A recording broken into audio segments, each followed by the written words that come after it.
बिस्मिल्लाहिर्रहमानिर्रहीम। अस्सलाम वालेकुम नाज़रीन, आप यूट्यूब चैनल देख रहे हैं, मैं इमरान खान हूँ। नाज़रीन, तवज्जो हटाने की भरपूर कोशिश की जा रही है आईनी तरमीम से। पाकिस्तान के मीडिया पे दबाव है कि आप किसी भी चीज़ पे बात करें, अदलिया के इशू पे बात करें, आप खैबर पख्तूनख्वा के नाम की तब्दीली वाला इशू उठा लें, उसके ऊपर बात कर लें, आप जिस चीज़ पर भी बात करें, लेकिन आपने जो आर्टिकल 243 के अंदर हुआ उसके ऊपर आपने बात नहीं करनी, उस तरफ आपने नहीं जाना। ये पाकिस्तान के मीडिया को हुक्म दिया जा रहा है कि आर्मी चीफ को फील्ड मार्शल ताहयात ओहदा हमेशा के लिए इस्तिस्ना, नौकरी से कभी नहीं निकाला जा सकता, सारी ज़िंदगी के लिए मुराद, इन चीज़ों पे आप बात ना करें, इनको आपने नहीं छेड़ना। और तवज्जो हटाने के लिए डिफरेंट चीज़ें की जा रही हैं। मेरी खैबर पख्तूनख्वा के कुछ ज़िम्मेदारान से बात हुई तो उन्होंने कहा जी कि हमें इस बात का आइडिया हो गया है कि बहुत जल्दी वफाक जो है या इदारे वो खैबर पख्तूनख्वा की हुकूमत के साथ या खैबर पख्तूनख्वा के साथ एक बड़ी महाजराई शुरू कर सकते हैं। और उन्होंने कहा हमें अंदाज़ा हो गया इस बात का कि सूरत हाल बिगड़ जाएगी, और इसका आगाज़ भी हो गया, यानी फौरी तौर पर इसका एक सबूत भी सामने आ गया। ये सुहेल अफरीदी साहब के ऊपर एक मुकदमा है, ये मुकदमा दर्ज किया गया। ये मुकदमे के अंदर जो मुद्दई है जिसने मुकदमा दर्ज किया वो इमरान हैदर है, assistant director NCCIA, national cyber crime investigation agency, इसका ऑफिसर है। इसने मुकदमा दर्ज कर दिया सुहेल अफरीदी पे। मुकदमे के अंदर चंद चीज़ें बड़ी अजीब हैं। एक तो ये देखें ना कि मुकदमा दर्ज किया गया 9/11/2025 को, 9 नवंबर 2025 को मुकदमा दर्ज किया गया, 9:30 पे मुकदमा दर्ज किया गया और रिपोर्ट किया गया। उस वक्त बाद में उन्होंने मुकदमा दर्ज कर लिया। अब मुकदमे में कह रहे हैं जनाब हमने तो चेक कर लिया, हमारी तहकीकात के मुताबिक, इंक्वायरी के मुताबिक ये सुहेल अफरीदी साहब ने ज़्यादती की है, गलती की है, इनके वालिद का ये नाम है और ये सारे मामला हैं। इसी तरीके से ये इनका बयान जो वायरल हुआ तो अब ये मुकदमा हम दर्ज कर रहे हैं। इसमें जो बयान उर्दू में लिखा, उन्होंने लिखा कि हम ये भी देख चुके हैं कि हमारी मस्जिद में ये सिक्योरिटी फोर्सेस कुत्ते बांधते थे, और जब हम जाते थे कि ये मस्जिद की तौहीन है तो वो कहते थे कि ये कुत्ते और आप एक ही बात है। इस स्टेटमेंट भी उन्होंने उसके बाद लिखा, इसको रजिस्टर्ड कर दिया। वज़ीर आला ने तो ये बात की करके निकल गया, लेकिन इन्होंने इसको रजिस्टर्ड करके इसको एक FIR की शक्ल दे दी है। अब मेरी कुछ खैबर पख्तूनख्वा के लोगों से बात हुई और मुझे जो लगता है कि और सुहेल अफरीदी को ये करना भी चाहिए कि उन्हें इस मामले को यहां पे नहीं छोड़ना चाहिए। ये जो इंफॉर्मेशन है जो सुहेल अफरीदी ने दी है, सोर्सेज ही है ना जो वहां पे लोग रहते हैं, उन्होंने बताया, और वहां ये और इस जैसी और बहुत सारी कहानियां ज़बां ज़दे आम है। आने वाले दिनों में आपको बहुत सारे हकायक पता चलेंगे। ये आग दोनों तरफ से लगेगी। ऐसा नहीं है कि सिर्फ एस्टेब्लिशमेंट या वफाकी हुकूमत जो है वो दबाव डालती रहेगी, ज्यादती करती रहेगी। इसका फिर तुर्की ब तुर्की जवाब भी आएगा। नौजवानों की हुकूमत है, वो अपना रद्द-ए-अमल भी देंगे, आपको नई चीज़ें और नए हकायक भी पता चलेंगे। ये FIR जो है ये एक तो तवज्जो हटाओ मुहिम का हिस्सा है, दूसरा मुस्तकबिल में एक टकराव की पॉलिसी खैबर पख्तूनख्वा की हुकूमत के साथ रखने का। तो होना ये चाहिए कि खैबर पख्तूनख्वा के वज़ीर आला FIA से मुलाकात करें, उन्हें अपना स्टेटमेंट रिकॉर्ड करवाएं और उन्हें कहें कि वो इस स्टेटमेंट को ओन करते हैं, ये हुआ है। और वो क्योंकि खैबर के रहने वाले हैं, वादिय तीरा के लोग, खैबर के लोग, जहां पे ये इश्यूज हैं उन लोगों को बुला लें और FIA में उनके बयान दिलवाएं। यानी कम से कम 50 बंदों के नाम तो लिखवा सकते हैं वज़ीर आला खैबर पख्तूनख्वा FIA के दफ्तर में कि जनाब ये मेरे पास गवाह हैं, इनको बुला लें, ये आपको बताते हैं कि मस्जिदों के साथ क्या क्या होता रहा और किस किस तरीके से होता रहा। तो ये फंस गई हुकूमत ये करके। अगर तो इस मामले को अवॉइड किया सुहेल अफरीदी ने तो ये अलग शक्ल इख्तियार कर जाएगा, लेकिन अगर इसके अंदर वो FIA को बांध लेते हैं तो दोबारा उनके ऊपर मुकदमा करना इतना आसान नहीं रहेगा कि जनाब ठीक है आपने मुकदमा किया ना, आओ जरा आप साबित करो मैंने जो बात की है वो गलत की है। आपने कब इंक्वायरी की, कहां पे इंक्वायरी की, आप किससे मिले, कौन सी वाली मस्जिद में आप गए, आप मस्जिद का नाम सिर्फ बता दें कि जिस मस्जिद में जाके आपने इंक्वायरी की, फिर ये आपने FIR की ना। या तो चलें ये फर्स्ट इंफॉर्मेशन रिपोर्ट है, आपकी इन्वेस्टिगेशन रिपोर्ट है कि जनाब हमने FIR कर दी, अभी हम इसकी तहकीकात करेंगे। तो बताएं आपने कहां पे तहकीकात करनी है, मेरे से पूछें, मैं आपको बताता हूं। तो वो सुहेल अफरीदी बताएंगे कि जनाब फलां फलां जगह पे फलां फलां लोगों से आप जाकर मिलें, ये गवाहान है या ये वो लोग हैं जो बराह रास्त मुतासिर हुए। फिर वो लोग अपने स्टेटमेंट रिकॉर्ड पे भी रखेंगे। इनका दिमाग नहीं काम करता। इन्हें लगता है कि कीचड़ उछाल उछाल के हर दफा बच जाएंगे।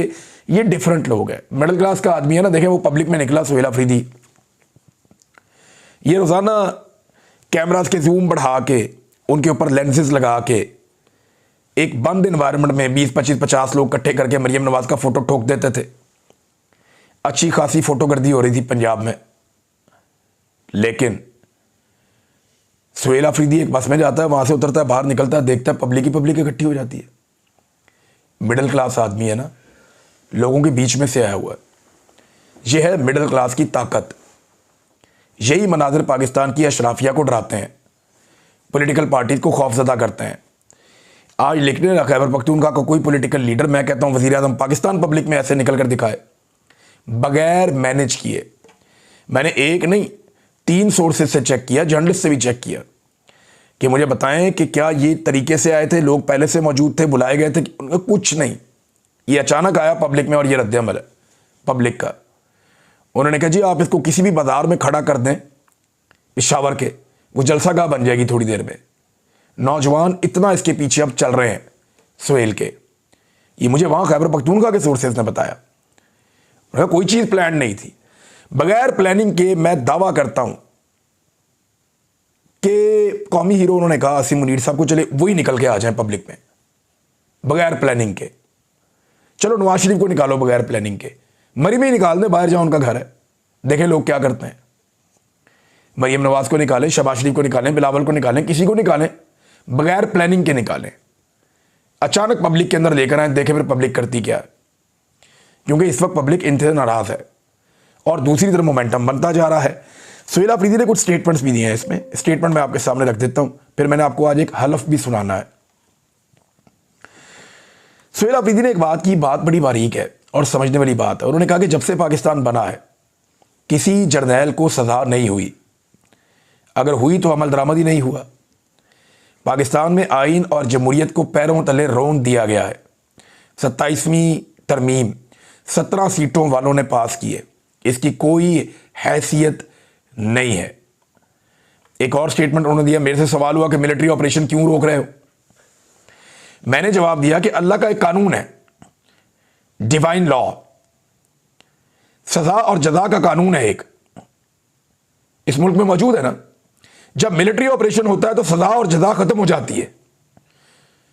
आज भी ड्रोन हमलों में 21 लोग शहीद हो जाते हैं। यह वजीर आला का जवाब था कि जब आप मिलिट्री ऑपरेशन करते हैं तो आप सजा और जजा का निजाम खत्म कर देते हैं। वो जो एक अदालती सिस्टम है उसको बाईपास कर लेते हैं आप। मावरा अदालत कत्ल भी होते हैं, कोलेटरल डैमेज के नाम के ऊपर बहुत सारे लोग शहीद हो जाते हैं। लिहाजा सजा और जजा का जो एक सिस्टम है उसके तहत मुजरिमों को सजा दी जाए, वो बेहतर है।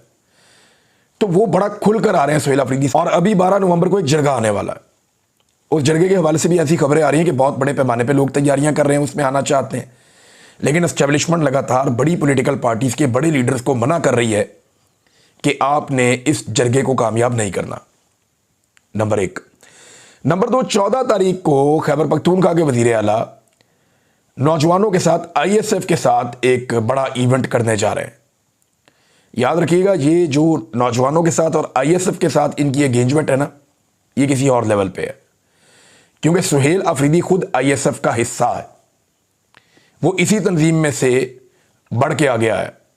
तो इन नौजवानों के साथ सुहेल अफरीदी का ताल्लुक बड़ा गहरा है, मुराद सईद का, सुहेल अफरीदी का और बहुत सारे और नौजवान हैं, बड़ा गहरा इनका ताल्लुक है, शफकत याद है और बहुत सारे। तो ये जो नौजवानों की ये वाली पौध है, ये अब इकट्ठी हो रही है और 14 तारीख को ये एक और आपस में मिलकर प्रोग्राम करने जा रहे हैं ISF के हवाले से, एक बड़ा प्रोग्राम। आईनी तरमीम नाजरीन, जिससे तवज्जो हटाने की सारे लोग कोशिश कर रहे हैं। इस तरमीम के हवाले से कुछ चीजें मैं आपके सामने मजीद रखता हूं। अल्लामा राजा नासिर अब्बास साहब ने एक स्टेटमेंट दिया, उन्होंने कहा जी कि इस वक्त कुछ लोगों को इस्तिस्ना देने की कोशिश की जा रही है, वो जुल्म करें, जबर करें, कत्ल करें, मरते दम तक उनसे कुछ ना पूछा जाए। दूसरा, ये जो ज्वाइंट चीफ ऑफ स्टाफ के ओहदे को खत्म करके आर्मी चीफ को तमाम फोर्सेस का सरबराह बनाने जा रहे हैं, ये ओहदा ताहयात होगा। 2019 बालाकोट में जब इंडिया ने हमला किया तो उस वक्त के आर्मी चीफ ने कहा कि जवाब नहीं देना, बाजवा ने कहा था जवाब नहीं देना, जबकि एयर चीफ ने कहा कि जवाब देंगे। फिर इमरान खान के हुक्म पे जवाब दिया गया था। इससे आप अंदाजा लगा लें कि पावर अगर एक बंदे के पास चली गई तो इसके नताइज क्या होंगे। अगर किसी पर चेक एंड बैलेंस ना हो तो इंसान फिरौन बन जाता है। यह अल्लामा राजा नासिर अब्बास साहब ने कहा। महमूद खान अचकज़ई साहब ने भी इसमें एक बात की है। वो ये कह रहे हैं कि हम सब इस बात पर मुत्तफिक हैं कि जो भी ये आईनी तरमीम कर रहे हैं, चाहे वो सिविलियन हो या मिलिट्री वाले, तमाम जमातें जो इसको सपोर्ट कर रही हैं, हम इन्हें आर्टिकल 6 के तहत संगीन गद्दारी का मुजरिम समझते हैं। ये महमूद खान अचकज़ई साहब ने कहा। वो अपनी तहरीक भी इस तरमीम के खिलाफ शुरू करने जा रहे हैं। एक और चीज़ है नाज़रीन, मैं आपको दिखाता हूं कि फौज को सियासत क्यों नहीं करनी चाहिए। जब पहले दिन फौजी कमीशन लेता है ना, तो उस वक्त ये ऑफिसर क्या हलफ लेते हैं, वो हलफ मैं आपको आज सुनाता हूं। सबसे पहले आप वो हलफ सुन लें, फिर हम आगे बढ़ते हैं। मैं आपको बताऊंगा कि मैंने आपको ये हलफ क्यों सुनवाया। सुने। मैं सिद्के दिल से अल्लाह ताला को हाजिर व नाजिर जानकर हलफ उठाता हूं कि मैं खुलूसे नीयत से पाकिस्तान का हामी और वफादार रहूंगा और इस्लामी जमहूरिया पाकिस्तान के आइन की हिमायत करूंगा, जो अवाम की ख्वाहिशात का मजहर है, और ये कि मैं अपने आप को किसी भी किस्म की सियासी सरगर्मियों में शरीक नहीं करूंगा, और ये कि मैं पाकिस्तान की बर्री फौज में रहकर पाकिस्तान की खिदमत, ईमानदारी और वफादारी के साथ अंजाम दूंगा। जी नाज़रीन, ये हलफ है जी पाकिस्तान की फौज का। इसमें बहुत सारी चीज़ें हैं, लेकिन दो चीज़ें मैं आपके सामने रखता हूं कि आइन की हमायत करनी है। या ये बार बार आइन मुअत्तल कर देते हैं, आइन से गद्दारी कर देते हैं, आइन को तब्दीली कर देते हैं। और अब जैसे 26वीं तरमीम हुई, 27वीं तरमीम हुई, इसके पीछे मिलिट्री एस्टेब्लिशमेंट का रोल सब जानते हैं। आपने हलफ लिया था, आप हलफ की खिलाफ वर्जी कैसे कर सकते हैं? अपने हलफ से कोई गद्दारी कैसे कर सकता है? यह मर्द की शान नहीं है, यह मोमिन की शान नहीं है।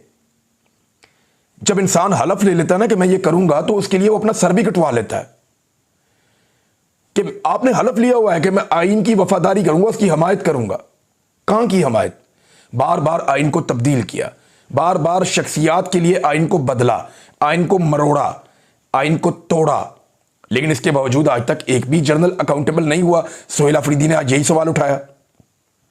दूसरा, इसके अंदर एक और बात करते हैं हलफ में कि अपने आप को हर किस्म की सियासी सरगर्मियों से अलग रखूंगा, या किसी भी किस्म की सियासी सरगर्मी में शामिल नहीं होऊंगा या उसका हिस्सा नहीं बनूंगा। तो जनाब, फौज से ज़्यादा तो सियासत की किसी ने नहीं। सियासी जमातें मिलिट्री एस्टेब्लिशमेंट बनाती है, जर्नैल बनाते हैं। सियासी जमातें और हुकूमतें यही जर्नैल अपनी एजेंसियों के साथ मिलकर तोड़ते हैं, यही इनके ऊपर रूल करते हैं, यही तय करते हैं। मैं आईएसआई की कैद में था तो आईएसआई के ऑफिसर मेरे साथ सियासत पे बात करते थे दिन रात, और ये फौजी अफसरान थे। यानी वो फौजी अफसरान जिन्होंने हलफ लिया हुआ है आइन के मुताबिक। जो इनका हलफ है अभी मैंने आपको पढ़ के सुनाया, इन्होंने खुद पढ़ के सुनाया। ये जितने लोग आईएसआई के, मिलिट्री इंटेलिजेंस के मेरी इंक्वायरी करने आते थे, मेरे साथ बात करने आते थे और मेरे साथ सियासी बातें घंटों तक वहां पे करते थे, सियासत में अपने आप को घटिया सियासत में इन्वॉल्व करते थे, वो सारे तो हलफ लेकर आए हुए थे। भाई, जिसने अपना हलफ ही तोड़ दिया वो रब को क्या खुश करेगा और बाकी क्या काम करेगा? हलफ तोड़ने के बाद तो आदमी का किरदार वैसे ही खत्म हो जाता है। तो आपने अपना हलफ तोड़ दिया, ये कितने अफसोस की बात है। ये सबको सोचना चाहिए कि जब आप हलफ लेते हैं अपने रब को हाजिर नाजिर जानकर, तो फिर आपके ऊपर जिम्मेदारी होती है कि आपने वो हलफ नहीं तोड़ना, किसी सूरत नहीं तोड़ना। DGISPR थे एक माजी में, उनका एक स्टेटमेंट है, मैं आपके सामने रखता हूं, आसिफ गफूर का। यानी जब वक्त पड़े तो ये ऐसे स्टेटमेंट भी दे देते हैं। उनका कहना था आर्मी चीफ आर्मी से ऊपर नहीं होता। ये हो गया आर्मी चीफ आर्मी से ऊपर, देख लो, चेक कर लो अब। और आर्मी पाकिस्तान से ऊपर नहीं होती।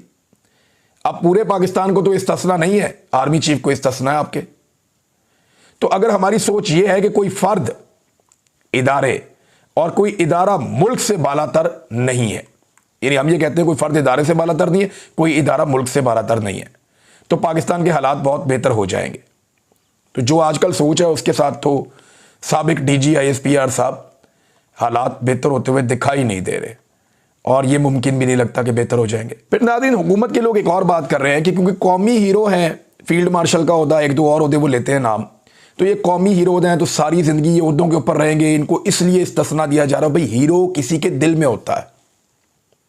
कायदे आज़म ने तो इस्तिस्ना नहीं मांगा था, जिसने पाकिस्तान बनाया, ना उसने इस्तिस्ना मांगा, ना उसकी बहन ने इस्तिस्ना मांगा, लियाकत अली खान ने इस्तिस्ना नहीं मांगा।